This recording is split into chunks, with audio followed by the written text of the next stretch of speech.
Tengo 30 años y todavía me cuesta aceptar que fui tan ingenuo.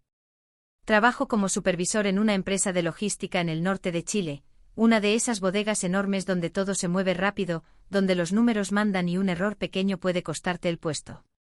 Siempre me sentí orgulloso de haber llegado ahí. No fue suerte. Empecé cargando cajas a los 22, haciendo turnos dobles, aprendiendo cada rincón del sistema, cada código, cada procedimiento. Me gané el ascenso a punta de insistencia y responsabilidad. O al menos eso creía. Decidí contar esto ahora porque hace unas semanas renuncié. No me despidieron, pero tampoco podía quedarme. Y desde entonces no he podido dormir bien. Me despierto a las 3 de la mañana repasando conversaciones, miradas, detalles que en su momento no quise ver. Sé que suena exagerado, pero siento que algo dentro de mí se quebró, no solo en el trabajo, sino en la forma en que veo a la gente. Sobre todo a las personas en las que confío. Yo siempre he sido de pocos amigos. No soy el tipo más sociable del mundo, pero cuando conecto con alguien, lo hago en serio. Mi mejor amigo lo conocí en el colegio. Pasamos por todo juntos, pololeos desastrosos, peleas familiares, deudas, sueños ridículos de hacernos ricos antes de los 30. Él era como mi hermano. De esos que entran a tu casa sin tocar la puerta. De esos que saben cuando estás mal aunque digas que todo está bien. Cuando yo entré a la empresa y empecé a subir de cargo, él estaba pasando un mal momento. Trabajos esporádicos, problemas de plata, discusiones con su pareja. Me acuerdo que una noche estábamos tomando cerveza en mi departamento y me dijo que estaba cansado de sentirse estancado. Yo, sin pensarlo demasiado, le dije que podía recomendarlo. Tenía buena relación con mi jefe, y en logística siempre falta gente que aguante el ritmo. Sentí que era lo mínimo que podía hacer por alguien que había estado conmigo tantos años. No lo pensé como un riesgo. Al contrario, me tranquilizaba la idea de tener a alguien de confianza en el equipo. Alguien que entendiera mi manera de trabajar, que no me hiciera quedar mal, que incluso me respaldara si algo salía mal. Cuando lo llamaron para la entrevista y quedó, celebramos como si nos hubiéramos ganado la lotería. Yo me sentía orgulloso como si su logro también fuera mío. Tal vez ahí empezó todo, aunque en ese momento jamás lo habría imaginado. Al principio todo fue bien. Él aprendía rápido, preguntaba lo justo, se quedaba unos minutos extra cuando era necesario. Mis superiores incluso me felicitaron por la recomendación. Eso me infló el pecho, no voy a mentir. Sentía que había tomado la decisión correcta, que mezclar amistad y trabajo no siempre era una mala idea. Yo sé que mucha gente dice que no se hace, que termina mal, pero yo confiaba. Confiaba demasiado. Mis días eran rutinarios pero intensos.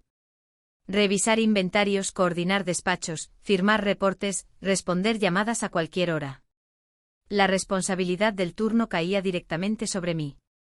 Si faltaba algo, si un payet no cuadraba, si el sistema arrojaba diferencias, era mi nombre el que aparecía primero. Siempre lo tuve claro y por eso era meticuloso. Revisaba 2 veces, a veces 3. Me obsesionaba que todo coincidiera. Él estaba asignado varias veces a mi turno, lo cual me daba tranquilidad. Pensaba que con alguien de mi círculo ahí, todo sería más fluido. A veces, en medio del ruido de las máquinas y el movimiento constante, cruzábamos miradas cómplices como diciendo, mira dónde estamos ahora. Era casi emocionante. Sentía que estábamos creciendo juntos, como cuando éramos cabros chicos y planeábamos el futuro sin saber lo difícil que sería. Si miro hacia atrás, hubo detalles raros. Comentarios sueltos sobre lo poco que pagaban, bromas medio amargas sobre lo fácil que sería hacer desaparecer cosas en un lugar tan grande. Yo me reía. Pensaba que era solo eso, humor negro de turno nocturno. Nunca imaginé que esas frases se me quedarían grabadas después. También empecé a notar que estaba más callado de lo normal. Yo le preguntaba si estaba bien y me decía que sí, que eran cosas de la casa. No quise meterme demasiado. Cada uno carga sus propios problemas, sensé. Además, yo estaba concentrado en mantener mi posición. A los 31 ya no se puede dar el lujo de perder estabilidad laboral por distracciones. Lo que más me duele admitir es que yo me sentía tranquilo. De verdad. Me iba a dormir pensando que había construido algo sólido, un puesto respetable, un equipo que respondía, y al lado mío, mi mejor amigo. Nunca imaginé que mientras yo sentía esa seguridad, algo ya se estaba moviendo detrás de mi espalda, algo que iba a empezar con pequeños detalles casi invisibles y que terminaría por poner en duda todo lo que creía saber. Los primeros errores aparecieron como algo casi insignificante.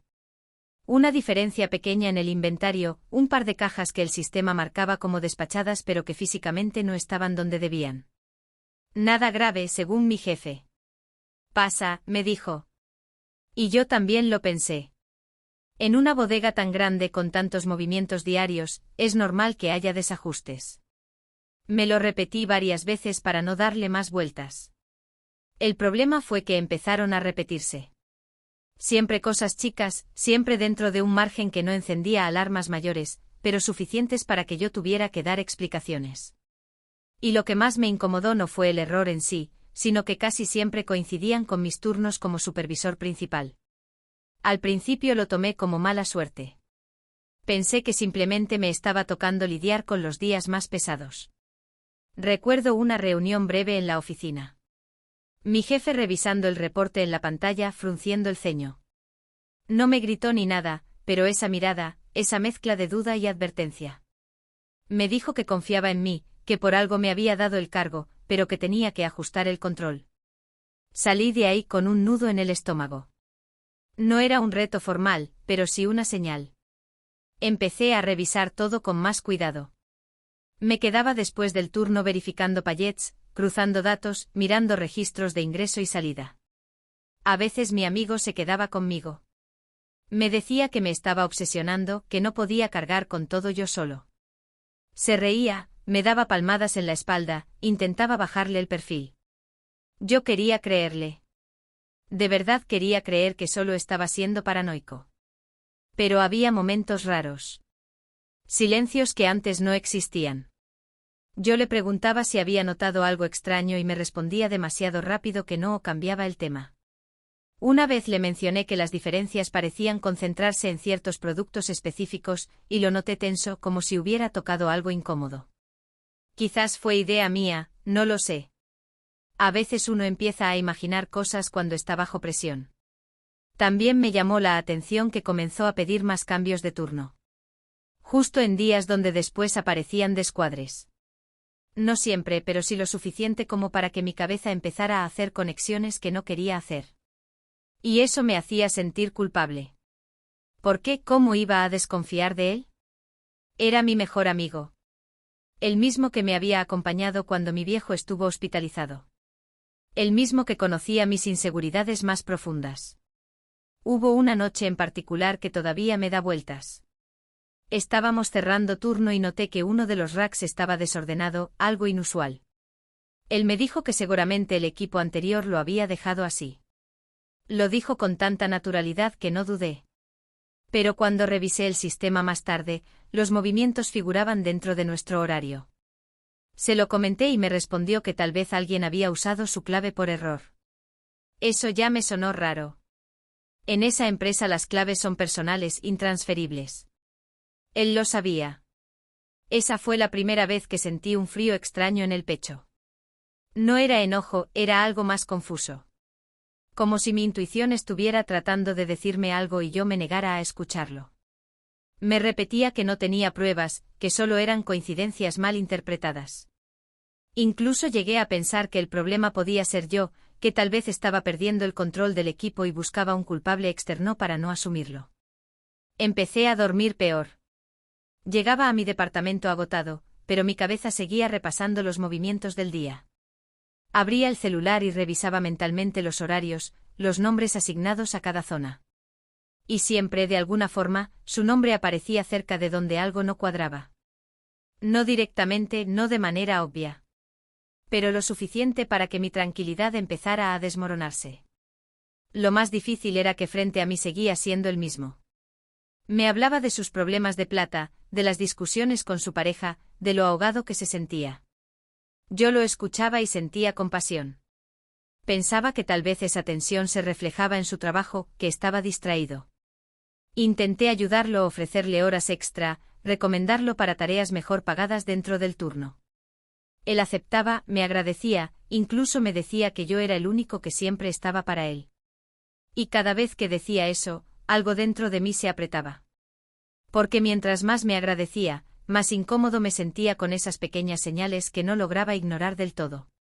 Yo quería confiar, pero al mismo tiempo empecé a sentir que estaba caminando sobre algo frágil, como si el suelo pudiera romperse en cualquier momento. La gota que empezó a colmar el vaso fue cuando uno de los encargados de otro turno me comentó, casi en broma, que parecía que mis horarios estaban malditos. Lo dijo riéndose, pero yo no me reí. Porque en el fondo ya no me parecía coincidencia. Ya no podía seguir diciendo que era solo mala suerte. Esa noche decidí que necesitaba respuestas más claras, aunque no sabía si estaba preparado para lo que podía llegar a encontrar. Esa noche decidí que necesitaba respuestas más claras, aunque no sabía si estaba preparado para lo que podía llegar a encontrar. No fue una decisión heroica ni nada así. Fue más bien agotamiento. Cansancio de sentir que algo no cuadraba y que yo era el único que parecía notarlo en serio. Me estaba empezando a afectar en todo. Contestaba mal en mi casa, andaba irritable, desconfiado de cualquiera que me hiciera una pregunta simple. Al día siguiente llegué antes de mi turno. No se lo dije a nadie. Me senté en la oficina con el sistema abierto y empecé a revisar movimientos antiguos comparando fechas, productos, horarios.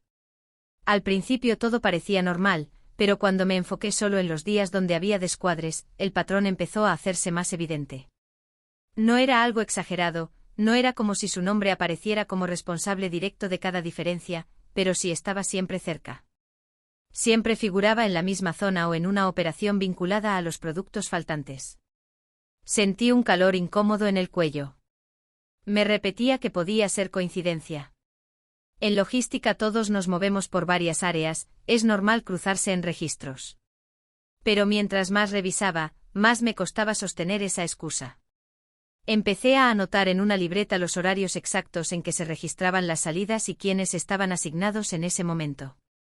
Me sorprendí haciendo eso.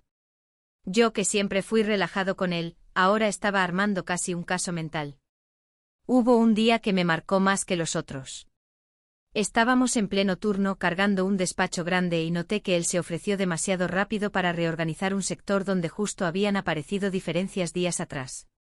No me pareció raro en el momento, pero después, cuando revisé el sistema, vi que en ese lapso se había hecho un ajuste manual en el inventario. Un ajuste pequeño, casi invisible. Cuando le pregunté, me dijo que fue un error de conteo anterior y que solo lo estaba corrigiendo. Lo dijo con seguridad, mirándome directo. Yo asentí, pero por dentro algo ya no encajaba. Empecé a observarlo más. Y eso me hace sentir horrible cuando lo pienso. Porque yo no soy así. No me gusta estar vigilando a alguien, menos a mi mejor amigo. Pero me descubrí mirando sus movimientos de reojo, notando cuando se alejaba con el lector de códigos, cuánto tiempo tardaba en volver con quien hablaba. Cada gesto empezó a parecerme sospechoso. Y al mismo tiempo me odiaba por pensar así. Me preguntaba si el estrés me estaba jugando en contra. Tal vez estaba proyectando mis propios miedos. Tal vez yo estaba fallando como supervisor y necesitaba culpar a alguien más cercano para no asumirlo. Esa idea me golpeaba fuerte. Porque si era eso, entonces el problema no era él, era yo. Y esa posibilidad me daba más miedo que cualquier otra cosa. Pero los números seguían ahí. Fríos. Repetitivos. Insistentes. Una tarde mi jefe me llamó otra vez. Me mostró un reporte acumulado de diferencias del último mes. No eran millonarias, pero ya empezaban a llamar la atención. Me dijo que la gerencia estaba pidiendo explicaciones más formales. No fue una amenaza directa, pero entendí el mensaje. Si esto seguía así, la responsabilidad iba a caer sobre mí. Yo era el supervisor.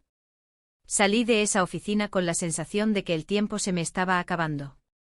Y por primera vez, en vez de sentir solo ansiedad, sentí algo más oscuro. Una sospecha que ya no podía ignorar. Pensé en todas las veces que él me había hablado de dinero, de deudas, de sentirse ahogado. Pensé en sus bromas sobre lo fácil que era mover cosas en una bodega tan grande. Pensé en sus cambios de turno estratégicos. Y me dio un escalofrío. Esa noche casi no hablamos. Él notó que yo estaba distante. Me preguntó si pasaba algo y le dije que estaba cansado. Me miró unos segundos más de lo normal. No sé si fue impresión mía, pero sentí que me estaba midiendo como si intentara descifrar cuánto sabía. Esa sensación me dejó inquieto. Llegué a mi departamento y me quedé sentado en la oscuridad un buen rato. Con el celular en la mano, dudando si revisar algo más o simplemente dejarlo pasar. Pero ya no podía seguir fingiendo que todo estaba bien. Si me equivocaba, iba a perder a mi mejor amigo por desconfiar sin pruebas. Y si tenía razón, iba a perder algo mucho más grande que eso. Al final tomé una decisión que me dio miedo incluso antes de hacerla. Al día siguiente iba a revisar las cámaras de seguridad por mi cuenta, aunque no estuviera autorizado oficialmente para hacerlo sin aviso. Porque ya no podía seguir viviendo con esa duda clavada en el pecho, y necesitaba ver con mis propios ojos qué estaba pasando realmente. Al día siguiente llegué incluso antes que el personal de turno. No saludé a nadie más de lo necesario. Sentía que si hablaba demasiado se me iba a notar en la cara que estaba nervioso. Me metí directo a la oficina pequeña donde se podía acceder a las cámaras. No era algo que yo hiciera seguido. Técnicamente necesitaba autorización, pero como supervisor tenía acceso al sistema. Siempre lo usaba para revisar incidentes menores, nunca para algo así. Cerré la puerta. Me senté. Respiré hondo. Me repetí que podía estar equivocado, que quizás estaba a punto de sentirme el peor amigo del mundo por desconfiar sin motivo. Abrí las grabaciones de uno de los días donde hubo descuadre. Avancé hasta el horario exacto que había anotado en mi libreta. Al principio no vi nada raro. Movimiento normal. Gente entrando y saliendo, montacargas circulando, pallets apilándose. Incluso me sentí un poco ridículo por estar ahí, mirando la pantalla como si estuviera buscando una escena de película. Pero decidí no rendirme tan rápido. Retrocedí unos minutos y volví a mirar con más atención. Y ahí lo vi. Lo vi a él. Estaba en el sector exacto donde después faltaron productos. Miraba a los lados como asegurándose de algo. No era una mirada exagerada, era sutil, pero yo lo conozco desde los 15 años. Reconozco sus gestos. Sé cuándo está incómodo. Lo vi mover unas cajas del pallet original hacia otro que no estaba registrado en esa orden. Lo hizo con calma, sin apuro. Como si supiera exactamente lo que estaba haciendo. Sentí que el corazón me empezó a latir en los oídos. Me acerqué más a la pantalla, como si eso pudiera cambiar lo que estaba viendo. Pensé que tal vez estaba interpretando mal la escena. Quizás estaba reorganizando. Quizás era parte de otra tarea. Avancé el vídeo. Lo vi escanear un código, pero no el que correspondía al producto que estaba moviendo. Después, unos minutos más tarde, ese pallet extra desapareció de cámara cuando lo cargaron en un camión distinto. Me quedé helado. Repetí la grabación. Una vez. 2 veces. 3 veces. Buscando algún detalle que me dijera que estaba equivocado. Pero no había forma. No era un error. No era un descuido. Era deliberado. Lo hacía cuando yo figuraba como responsable del turno. Lo hacía bajo mi supervisión. Sentí que me temblaban las manos. Me apoyé en el escritorio porque de verdad me mareé un poco. Nunca había sentido algo así. No era solo rabia. Era una mezcla horrible de traición, incredulidad y una especie de vergüenza. Como si yo fuera el tonto que había puesto la firma sin leer la letra chica. Abrí otro día al azar. Mismo patrón. No siempre igual, pero similar. Movimientos pequeños. Ajustes mínimos. Nada escandaloso, lo justo para que no saltaran alarmas inmediatas. Y siempre dentro de mis turnos. Me quedé mirando la pantalla en negro cuando terminó el vídeo y sentí un vacío raro en el pecho. Pensé en todas las veces que me había dicho que yo era el único que siempre estaba para él. Pensé en cómo lo defendí frente a comentarios del equipo. Pensé en la cara de mi jefe diciéndome que confiaba en mí. Y me dieron ganas de golpear algo. Pero lo que más me dolió fue entender que esto no parecía improvisado. No era alguien desesperado cometiendo un error aislado. Era algo que llevaba tiempo. Algo calculado. Y lo más crudo de todo era que lo hacía sabiendo que la responsabilidad recaía sobre mí. En ese momento me acordé de una frase que me dijo semanas atrás, cuando yo estaba preocupado por los descuadres. Me dijo que no me hiciera problema, que yo era fuerte, que podía aguantar la presión mejor que nadie. En ese instante esa frase me sonó casi como una burla. Me sentí usado. Así, literal. Como si mi confianza hubiera sido solo una herramienta más para él. Yo le abrí la puerta, lo recomendé, puse mi nombre en juego. Y él aprovechó eso para cubrirse detrás de mí. No sé cuánto tiempo estuve ahí sentado después de apagar las cámaras. Perdí la noción. Solo sabía que ya no había vuelta atrás. Ya no podía hacer como que no sabía. Ya no podía fingir que eran coincidencias. Cuando salí de la oficina y lo vi llegar al turno, saludándome como siempre, con esa normalidad intacta, sentí que algo dentro de mí se rompía definitivamente y entendí que lo que venía ahora iba a ser mucho más difícil que descubrir la verdad. Lo miré saludándome como si nada y sentí que me ardía el pecho. Me dijo, ¿todo bien?, con esa cara de siempre relajada, y yo tuve que hacer un esfuerzo enorme para no reaccionar ahí mismo. Le respondí que sí, casi en automático, pero por dentro estaba temblando. No podía dejar de ver en mi cabeza las imágenes de las cámaras. Sus manos moviendo cajas. Su mirada revisando que nadie estuviera mirando. Esa tranquilidad con la que lo hacía. Intenté empezar el turno como cualquier otro día, pero no me salía natural. Me equivocaba en cosas básicas, me quedaba pegado mirando la pantalla del sistema sin procesar lo que estaba leyendo. Uno de los chicos me preguntó si me sentía bien y le dije que sí, que solo estaba cansado. Mentira. Estaba descolocado.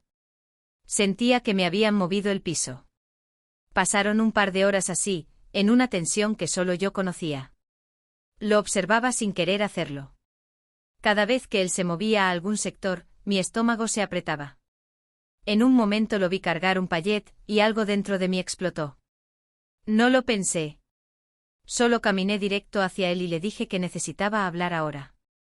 Me miró raro, pero me siguió hasta una zona más apartada de la bodega, cerca de los racks del fondo donde casi no pasaba nadie a esa hora. Sentía el corazón descontrolado. De verdad me costaba respirar. No sabía cómo empezar. Tenía tantas cosas en la cabeza que se me mezclaban. Al final solté lo primero que salió. Le dije que había revisado las cámaras. Vi cómo su expresión cambió apenas un segundo. Fue mínimo, pero lo noté.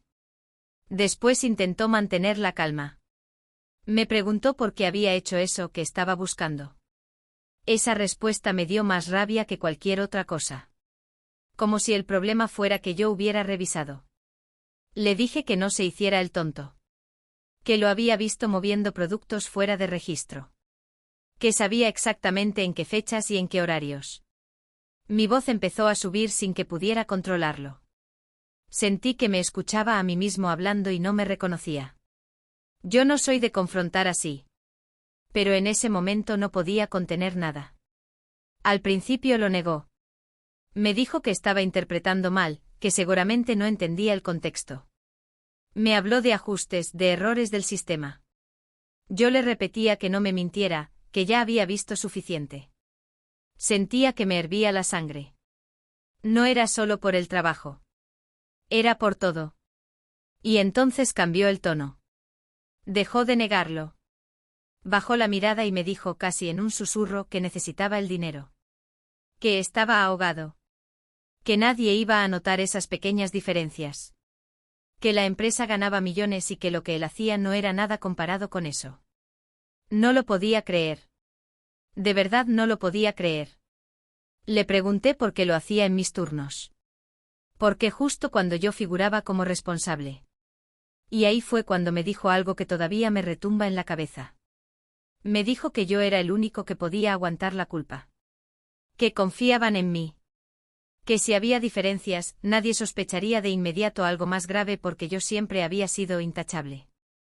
Sentí que me quedé sin aire. No era un error impulsivo. No era desesperación ciega. Era cálculo. Me estaba usando. Usando mi reputación, mi esfuerzo de años, mi nombre. Yo lo había metido ahí y él había visto en eso una oportunidad. Me escuché a mí mismo decirle cosas que nunca pensé decirle. Que era un traidor. Que me había apuñalado por la espalda. Que si necesitaba ayuda me la hubiera pedido, que yo no le habría dado la espalda. Me quebré ahí mismo sin importar que alguien pudiera escucharnos. Sentí que los ojos se me llenaban de lágrimas y no pude evitarlo. Me daba rabia llorar frente a él, pero no podía sostenerlo más. Él intentó justificarse otra vez. Me dijo que no quería perjudicarme de verdad, que pensó que podría controlar la situación. Que iba a devolver todo cuando estuviera mejor. Esa excusa me sonó tan vacía que me dolió más que la mentira inicial. En un momento me dijo que no fuera exagerado, que nadie había salido perjudicado todavía. Y ahí exploté. Le dije que yo sí había salido perjudicado. Que mi nombre estaba en cada reporte. Que mi jefe ya me estaba cuestionando. Que mi carrera entera estaba en juego por su necesidad. Hubo un silencio pesado después de eso. Nos quedamos mirándonos como dos desconocidos. Yo ya no veía a mi mejor amigo. Veía a alguien que había decidido que yo era un daño colateral aceptable. No sé si fue lo correcto, pero fue lo único que pude hacer en ese momento. Le dije que esto no podía seguir así. Que iba a tener que asumir lo que había hecho. Que yo no iba a cargar con algo que no era mío. Su cara cambió de golpe. Pasó de la culpa a algo más frío. Me preguntó si de verdad pensaba arruinarle la vida. Y esa pregunta me dejó claro que lo que viniera después ya no iba a ser solo una discusión entre amigos, sino una decisión que iba a marcarlo todo. Cuando me preguntó si de verdad pensaba arruinarle la vida, sentí que algo dentro de mí se apagaba. No grité más. No lloré más. Solo lo miré y entendí que hiciera lo que hiciera, alguien iba a salir destruido. Y por primera vez en toda esa conversación pensé en mí antes que en él. Le dije que no estaba arruinando nada, que él había tomado sus decisiones solo. Mi voz ya no temblaba. Estaba cansado. Cansado de justificarlo, de entenderlo, de ponerme en su lugar. Le dije que necesitaba pensar y me fui de ahí sin esperar respuesta. Lo dejé parado en ese pasillo frío de la bodega, entre paillets y ruido de fondo, como si todo lo que habíamos sido quedara atrapado ahí. Terminé el turno en automático. No recuerdo bien cómo. Firmé documentos, respondí preguntas, revisé despachos. Todo como si nada estuviera pasando, pero por dentro sentía un vacío extraño. Él casi no se me acercó el resto de la jornada. Notaba su mirada de lejos, pesada, incómoda. Yo evitaba cruzarla. Esa noche no fui directo a mi departamento. Me quedé dentro del auto varios minutos, con el motor apagado. No sabía qué hacer después de eso. Si iba a gerencia, si le daba la oportunidad de que confesara, si simplemente renunciaba y me iba. Me sentía atrapado entre mi ética y los años de amistad. Y lo peor era que, a pesar de todo, una parte de mí todavía quería protegerlo. Eso me daba rabia conmigo mismo. Dormí casi nada. Pasaron días sin que pudiera dormir bien. Cada vez que cerraba los ojos volvía a escuchar su frase: tú eres el único que puede aguantar la culpa. Me parecía tan fría, tan calculada. Empecé a sentir que todo el tiempo que compartimos estaba contaminado por esa idea. ¿Desde cuándo pensaba así? ¿Desde cuándo me veía como una herramienta? Al día siguiente pedí una reunión con mi jefe. Me temblaban las manos mientras le escribía el mensaje. No entré en detalles por chat, solo le dije que necesitaba hablar de los descuadres y que era urgente. Cuando me senté frente a él sentí que estaba traicionando a alguien, pero también sentí que si no hablaba me estaba traicionando a mí mismo. No di un discurso perfecto. No tenía nada preparado. Solo le conté que había revisado las cámaras y que había visto movimientos irregulares. No mencioné de inmediato que era mi mejor amigo. Me costaba pronunciar eso. Mi jefe me miró en silencio, serio. Me pidió que le mostrara la evidencia. Volvimos a esa oficina pequeña. Reproduje el vídeo con el estómago apretado. Él lo vio completo sin interrumpir. Cuando terminó, se quedó unos segundos en silencio. Después me preguntó desde cuándo lo sabía. Le dije que lo había confirmado el día anterior. Me preguntó si había hablado con él. Asentí. No hubo gritos ni dramatismo. Solo procedimientos. Recursos humanos. Investigación interna. Suspensión preventiva. Palabras frías que contrastaban con lo que yo estaba sintiendo por dentro. Me pidieron que no comentara nada con el equipo mientras se revisaba el caso. Ese mismo día lo llamaron a la oficina. Yo estaba en mi puesto cuando lo vi caminar hacia allá. No me miró. O quizás sí y yo no quise verlo. Las horas siguientes fueron eternas. Nadie me llamaba.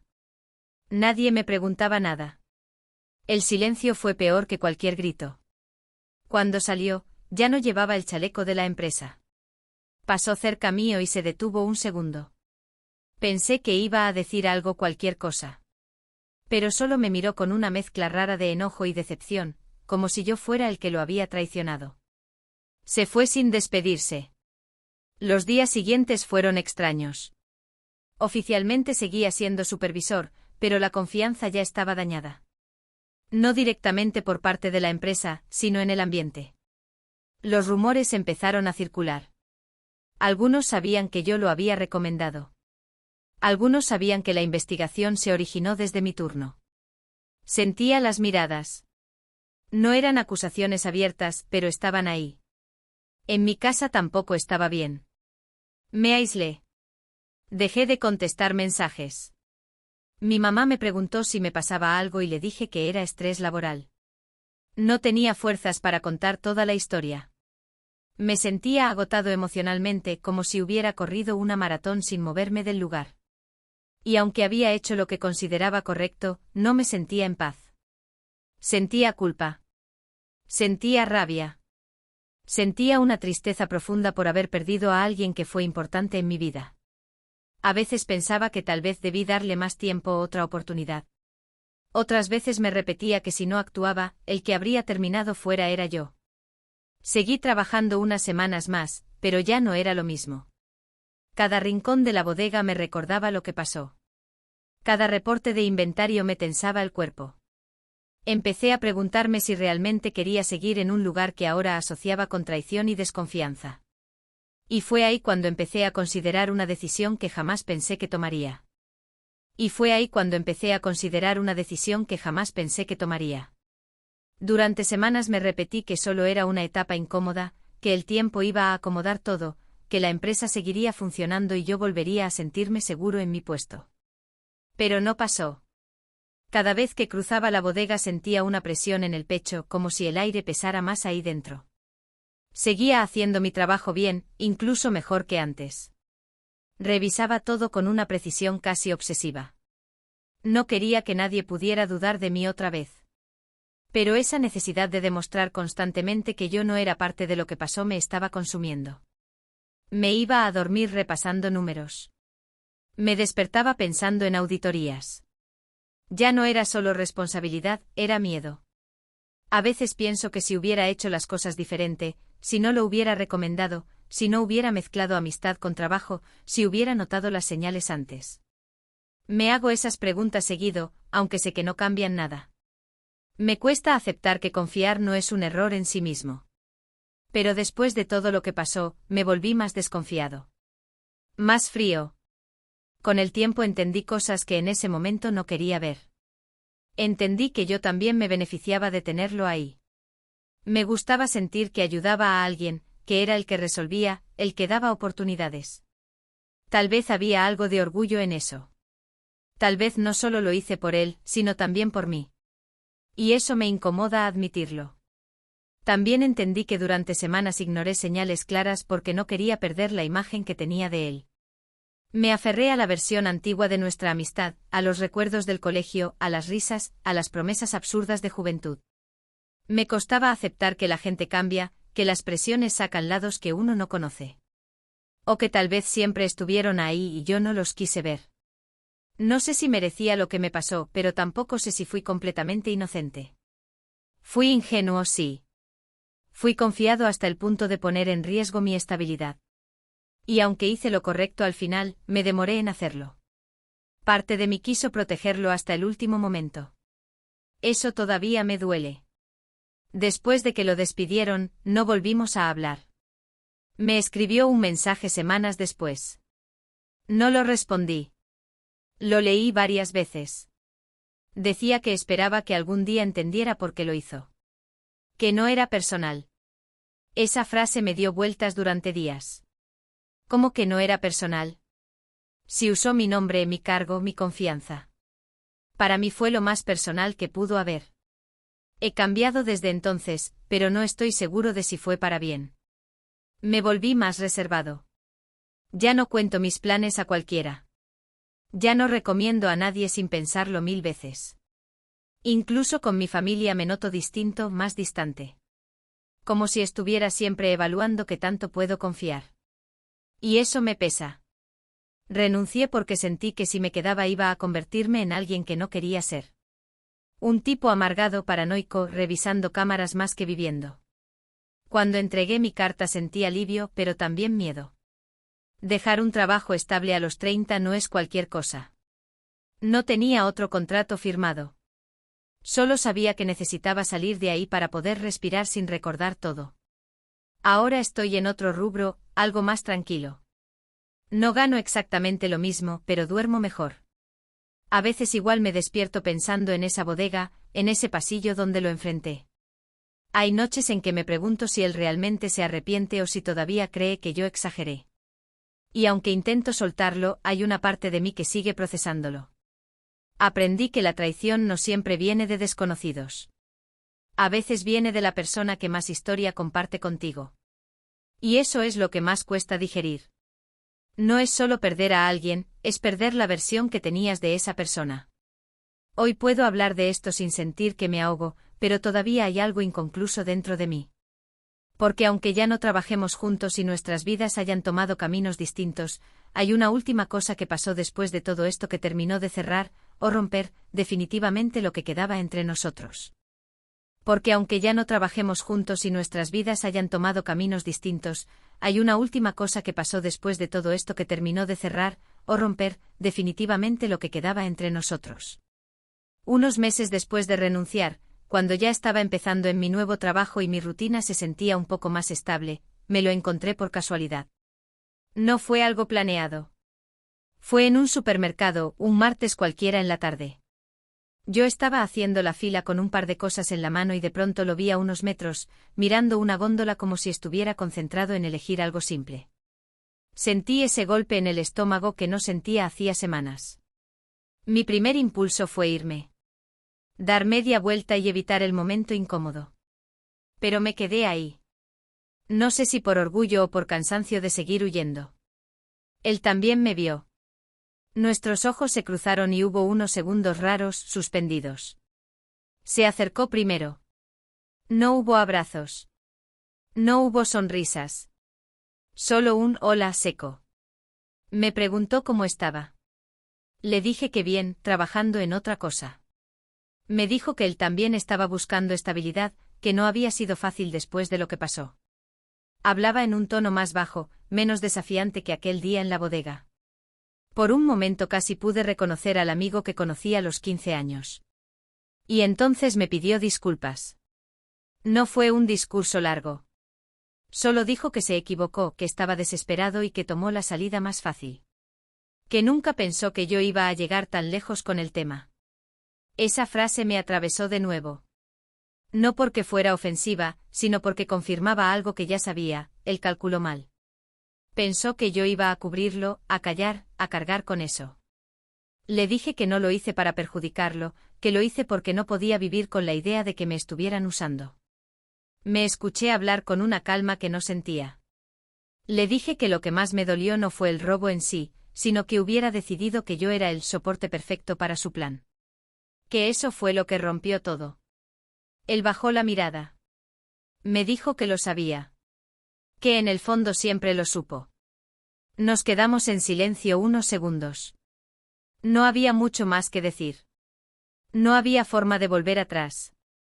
Yo no sentía odio en ese momento, pero tampoco sentía ganas de reconstruir nada. Era como mirar una casa que se quemó y aceptar que no queda nada aprovechable. Me preguntó si algún día podríamos volver a ser amigos. Y ahí entendí que esa era la verdadera prueba para mí. No la denuncia, no la renuncia, no las cámaras.